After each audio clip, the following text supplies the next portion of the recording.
अहोई अष्टमी की कहानी। प्राचीन काल में एक साहूकार था जिसके 7 बेटे और 7 बहुएं थी। इस साहूकार की एक बेटी भी थी जो दीपावली के अवसर पर ससुराल से मायके आई थी।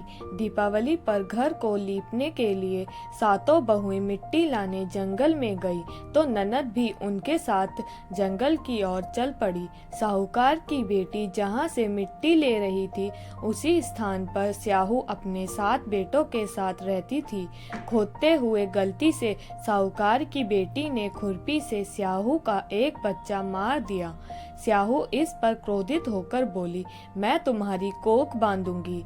स्याहू की यह बात सुनकर साहूकार की बेटी अपनी 7 भाभियों से एक एक करके विनती करती है कि वह उसके बदले अपनी कोख बंधवा ले।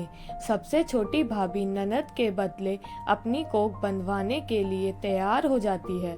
इसके बाद छोटी भाभी के जो भी बच्चे थे वह सभी 7 दिन बाद मर जाते हैं। 7 पुत्रों की इस प्रकार मृत्यु होने के बाद उसने पंडित को बुलवाकर इसका कारण पूछा। पंडित ने सुरही गाय की सेवा करने की सलाह दी। सुरही सेवा से प्रसन्न होती है और उसे स्याहू के पास ले जाती है।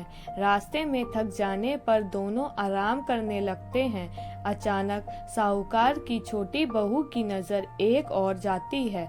वह देखती है कि एक सांप गरुड़ पंखनी के बच्चे को डसने जा रहा है और वह सांप को मार देती है। इतने में गरुड़ पंखनी वहां आ जाती है और खून बिखरा हुआ देखकर उसे लगता है कि छोटी बहू ने उसके बच्चे को मार दिया है।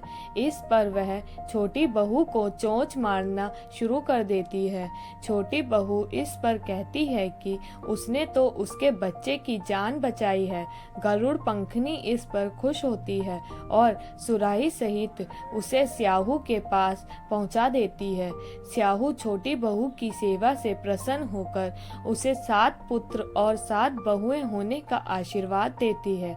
स्याहू के आशीर्वाद से छोटी बहू का घर पुत्र और पुत्र की वधुओं से हरा भरा हो जाता है।